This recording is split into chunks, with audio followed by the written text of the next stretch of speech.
मैं 5 मिनट में आप लोगों को ये बोलने के लिए आया हूँ कि आखिरी ओवर है।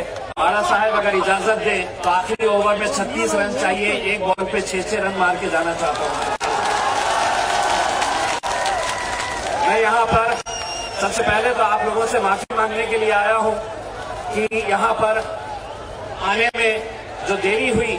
बैरिस्टर असदुद्दीन अवैसी साहब इस सभा में आने वाले थे, लेकिन पिछले 1.5 महीने से लगातार 105 सभाएं वो हैदराबाद में लिए है और उन्हीं की मेहनत की वजह से 8 सीटें लड़ने के बाद मजलिस इत्तेहाद और मुस्लिमीन एमआईएम पार्टी ने 7 सीटों पर जीत हासिल की है और 119 सीटों पर लड़ने वाली भारतीय जनता पार्टी को सिर्फ 1 सीट मिली है। मैं यहाँ पर ये कहने के लिए आया हूँ कि आवाज को तलवार की झंकार बना लो। जीना है तो अपनी हिम्मत को हथियार बना लो। जिस एक शख्स को देखकर तुम्हें बाबा साहब की याद आए, उस एक शख्स को तुम अपनी कौम का सरदार बना लो। मेरे भाइयों, आज यहाँ पर आने का हमारा और भी बहुत ज्यादा इंटरेस्ट इसलिए था कि ये आरएसएस यहाँ पर है और हमने सोचे, असद साहब ने भी सोचे थे जाएंगे और खूब बैटिंग करके आएंगे। हम आपसे ये कहना चाहते हैं कि ये सभा आज यही खत्म नहीं हुई है। बाड़ा साहेब की अगर इजाजत है तो बाड़ा साहेब ये सभा को अब हम इंटरवल बोलेंगे। दोबारा असद साहब और बाड़ा साहब फिर से आएंगे और फिर दोबारा धुआंधार बैटिंग होंगी। लेकिन अगर आरएसएस वाले ये अगर सोच रहे हैं, अगर आरएसएस वाले ये सोच रहे हैं कि हैदराबाद की शेरवानी नहीं आई है, बहुत अच्छा हुआ, वरना वो आते तो हमारे को हमारे ही शहर में उधेड़ के जाते, तो मैं उनको ये कहना चाहूंगा कि जंग में जीतने के लिए अकेला ही काफी हूँ, मैं जमाने के लिए अकेला ही काफी हूँ।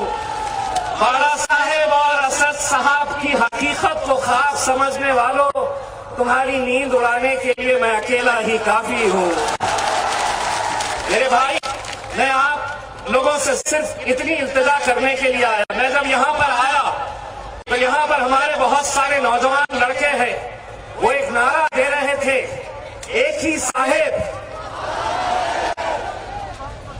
ये नारा जब हम सुनते हैं तो सच्चाई ये है कि हम भी चाहते हैं कि इस पूरे महाराष्ट्र के अंदर अगर दलितों की, बहुजनों की, मुसलमानों की कोई आवाज होगी इस महाराष्ट्र के अंदर, तो वो सिर्फ और सिर्फ बाड़ा साहेब अम्बेडकर जी की आवाज होगी। लेकिन आप खुद जानते हैं, आप खुद अच्छी तरह से समझते हैं कि जब से औरंगाबाद की वंचित बहुजन आघाड़ी की सभा हुई, बड़ी कोशिशें हो रही है कि बाड़ा साहेब को कैसे कमजोर किया जाए।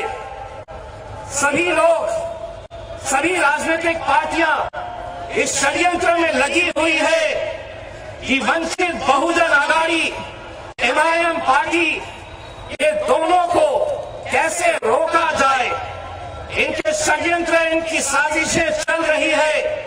लेकिन आज नागपुर की इस सरजमीन से हम एक ऐलान करना चाहते हैं, 2019 के अंदर सरकार किसकी होगी, किंग कौन होगा और किंग मेकर कौन होगा, वो सिर्फ और सिर्फ बाड़ा साहेब अम्बेडकर जी रहेंगे। लेकिन दोस्तों, एक हकीकत भी मैं आप लोगों को बताने के लिए आया हूं, एक सच्चाई बताने के लिए आप लोगों को आया हूं कि बहुत अच्छा लगेगा कि जब कल अखबारों के अंदर हम देखेंगे कि कितने हजारों और लाखों नौजवान, हमारी माएं और बहनें इस जलसे को सुनने के लिए आई है। लेकिन क्या इस तरह के जलसे सजाकर हम सत्ता हासिल कर सकते हैं? तो नहीं, हमें बहुत कुछ करने की जरूरत है। ये आप लोगों की जिम्मेदारी है कि आप लोग अपनी अपनी बस्तियों के अंदर, अपने गलियों में, अपने मोहल्लों में, अपने शहरों में, अपने गांवों में जाओ और बताओ कि पिछले 70 सालों से हम अहले गैरों के लिए काम करते थे। मुसलमानों की, दलितों की, बहुजनों की पिछले 70 साल क्या हैसियत थी कि घोड़ी किसी और की, दूल्हा कोई और बना हुआ और हमारा काम उस बारात के अंदर जाकर नाचने का था। हम 70 से नाच रहे हैं। अब हमने तय किया है, घोड़ी भी हमारी, दूल्हे भी हम ही बनेंगे, दूल्हे भी हम ही बनेंगे। और नाचना है तो उन लोगों को बुलाएंगे जो 70 साल से हमारे ऊपर हुकूमत कर रहे थे। बाला साहेब ने अपने भाषण के अंदर एक बात कही कि इस आरएसएस के हेडक्वार्टर के अंदर शस्त्र रखे जाते हैं, हथियार रखे जाते हैं। उनके पास बड़े बड़े हथियार हैं तो भी कोई गुनाह नहीं। हमारे हाथ में छोटी सी लाठी क्या आ गई तो हम गुनहगार हो जाते हैं। बाला साहब, हम एक बात कहना चाहते हैं, हथियार रखने वाला जरूरी नहीं है कि ताकतवर होता है। मेरे भीम के फौजियों को देखो, मेरे भीम के सेनानियों को देखो, बगैर हथियार के जिस दिन हो जाए। लेकिन आज ये जो बनाया जा रहा है इस देश के अंदर, आज इस देश के अंदर एक ऐसी हुकूमत है मोदी साहब की, अगर इनके टारगेट के ऊपर कोई है तो मुसलमानों को परेशान करो, दलितों को परेशान करो। ये सिर्फ इनके एजेंडे के ऊपर यही है और ये चाहते हैं कि हमने उनके भक्तों की तरह बस मोदी मोदी मोदी के गुण गाना। और भक्त भी कैसे हैं आप देखिए, मोदी साहब भाषण दे रहे हैं। मित्रों, आज तारीख क्या है? बोलो, तारीख क्या है? आज तारीख क्या है? कल तारीख क्या रहेगी? मित्रों देखो, आज 13, कल 14, देश आगे बढ़ रहा है। देश कितना आगे बढ़ रहा है और जितने भक्त हैं मोदी मोदी मोदी, बस इसी उसके अंदर लगे हैं। लेकिन हम एक बात कहना चाहते हैं, हम कई सालों से खामोश है, अब हमें दबाने की कोशिश ना करना। जो बाला साहब अंबेडकर जी ने जो मिशन को अपने हाथ में लिया है, उस मिशन को अगर कहीं दबाने की कोशिश करेंगे तो मोदी साहब नागपुर की इस जमीन और लाखों की इस संख्या, लाखों के दलित मुस्लिम बहुजनों की तरफ से एक बात हम आपको बोल देते हैं, आप 2014 से पहले क्या थे? ये जनता अगर किसी चाय वाले को प्रधानमंत्री बना सकती है और अगर आप ये समझ रहे कि मैं अब जिंदगी भर के लिए प्रधानमंत्री बन गया हूं, तो मोदी जी 2019 के बाद नागपुर के रेलवे स्टेशन पे बाला साहेब अंबेडकर जी ट्रेन में सफर कर रहे हैं और पीछे से एक आवाज आ रही है। मित्रों, बाला साहेब जैसे ही पलट के देखते हैं, चाय चाय चाय चाय चाय चाय। ये सरकार कौन चला रहा? सिर्फ 1.5 लोग चला रहे। एक मोदी साहब चला रहे, एक अमित शाह साहब चला रहे। अमित शाह को मैं आधा गिन रहा हूं, 1.5 लोग चला रहे हैं। अब ये है कि अगर एक चाय वाला प्रधानमंत्री बन जाता है तो उसके जहन में क्या चलता है? तो किसी को नौकरी मिली, बेरोजगारी खत्म हुई, करप्शन खत्म हुआ, तो प्रधानमंत्री क्या बोल रहे? रोजगार नहीं मिला तो क्या तलो बोल रहे? पकोड़े तलो बोल रहे। पकोड़े तल के अपना रोजगार करो। एक प्रधानमंत्री जो चाय वाला है उसकी सोच पकोड़े के हद तक ही रहेगी। अब 2019 के बाद जब सरकार चले जाएगी तो हम रोजगार देंगे प्रधानमंत्री को इसका, और अमित शाह बोलेंगे फिर मैं क्या करूं? तो पकोड़े पकोड़े पकोड़े पकोड़े पकोड़े।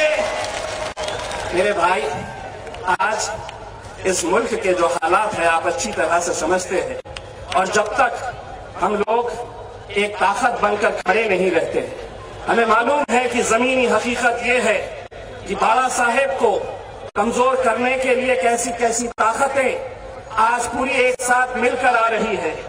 शिवसेना भारतीय जनता पार्टी सोच रही है कि अगर कांग्रेस राष्ट्रवादी आ जाए चलेगा, राष्ट्रवादी और कांग्रेस वाले सोच रहे हैं कि भाजपा जीत जाए चलेगा, शिवसेना जीत जाए चलेगा, लेकिन ये चारों के चारों प्रमुख पार्टियां ये सोच रहे कि अगर बाला साहेब अगर एक ताकत बनकर खड़े रहे तो बहुत सारों की दुकानें और धंधे बंद होने वाले हैं। इसीलिए आज साजिशें हो रही है कि बाला साहेब को कैसे कमजोर किया जाए, अब हमारी और आपकी जिम्मेदारी है।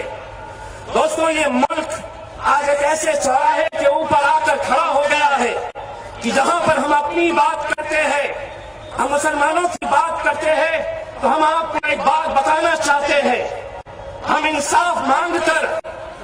इंसाफ मांगकर देशद्रोही हो गए, वो कत्ले आम करके मुख्यमंत्री और प्रधानमंत्री हो गए। हमने अपना हक मांगा तो हम फसादी हो गए, हमने अपना हक मांगा तो हम फसादी हो गए, इस सरकार की नजर में ये माओवादी हो गए। हमारी मस्जिद तोड़कर वो अब भी देशभक्त है, हम सिर्फ उर्दू बोलकर आतंकवादी हो गए। कड़वी बात है कि कभी भी दलितों को और मुसलमानों को गैरों ने नहीं हराया है, दलितों को और मुसलमानों को हमेशा दलितों ने ही और मुसलमानों ने ही हराया है। ये सच्चाई है कि हर इलेक्शन के वक्त ऐसे ऐसे नए नए नेता तैयार होंगे जो मुसलमानों के अंदर, दलितों के अंदर, इनका काम यही है कि कैसे समाज को बांटा जाए, इस समाज को तोड़ा जाए, इस समाज को बिखेरा जाए, खरीदा जाए, ताकि आपका वोट जब बंटता है तो सत्ता में कोई और जाकर बैठता है। लेकिन अब हमने एक बात तय कर ली है और आपको भी ये बात तय करना है, अगर बाबा साहब अम्बेडकर जी को मानने वाले हैं तो इस सभा में निकलने से पहले ये दृढ़ निश्चय करना, वंचित बहुजन आघाड़ी जब से बनी है मेरे लिए बाला साहेब बहुत फिक्र है, क्योंकि जो नेता आता है वो कहता है आता मी चुनाव लड़ना, मला टिकट पाहिजे। लोग आपस में ही एक दूसरे को भावी आमदार बोल के बुलाना शुरू कर दिए। मैं आपको एक बात कहना चाहता हूं, अगर बाला साहब ने अगर किसी सड़क चलते हुए आदमी से ये कहा कि अब वंचित बहुजन आघाड़ी का टिकट उस सड़क चलते हुए आदमी को दिया जाएगा, तो पूरी समाज की जिम्मेदारी रहनी चाहिए कि बाबा साहब अम्बेडकर का नारा लगाना और उसके पीछे खड़े रहना। वरना हकीकत यही है कि हम लोग टिकटों के नाम के ऊपर, सत्ता हासिल करने के नाम के ऊपर हम लोग बढ़ते हैं, लड़ते हैं, और हकीकत में ये होता है कि ना हम लोग पार्लियामेंट तक पहुंच पा रहे, ना असेंबलियों तक पहुंच पा रहे। हमारी ताकत कहाँ है? तो हम इस तरह की सभाएं ले रहे हैं। लेकिन अब हमने तय किया है कि बैरिस्टर असदुद्दीन अवैसी साहब हमारे पार्टी के लीडर पिछले कई सालों से अकेले पार्लियामेंट में हमारी पार्टी की तरफ से जाते थे, लेकिन हम आपकी तरफ से एक जबान देकर जाना चाहते हैं कि 2019 के अंदर बैरिस्टर असदुद्दीन अवैसी साहब अकेले पार्लियामेंट में नहीं जाएंगे, बाला साहेब अम्बेडकर जी भी उनके साथ जाएंगे। और बाला साहेब की तरह और भी वंचित बहुजन आघाड़ी के बहुत सारे नेता चुन के आ सकते हैं, सिर्फ जरूरत है तो हमें एक ताकत बनकर खड़े रहने की। मैं आप लोगों से हाथ जोड़कर विनती करने के लिए आया हूं। कई सालों के बाद एक मौका ऐसा आया है कि जहां पर हमें सोचना चाहिए कि अभी नहीं तो कभी नहीं।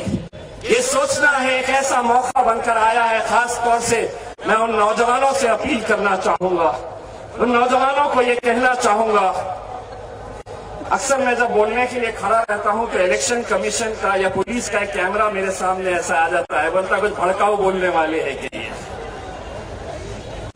ये सोचते हैं कि रहमान वाले आए हैं कुछ बोलेंगे, लेकिन अब हम आपको एक बात बताना चाहते हैं, ये जो जनता है ना, इनके साथ हमारा ऐसा रिश्ता हो गया है कि अब हम इशारों में बात करते हैं और ये समझ जाते हैं हम क्या बोलना है करके।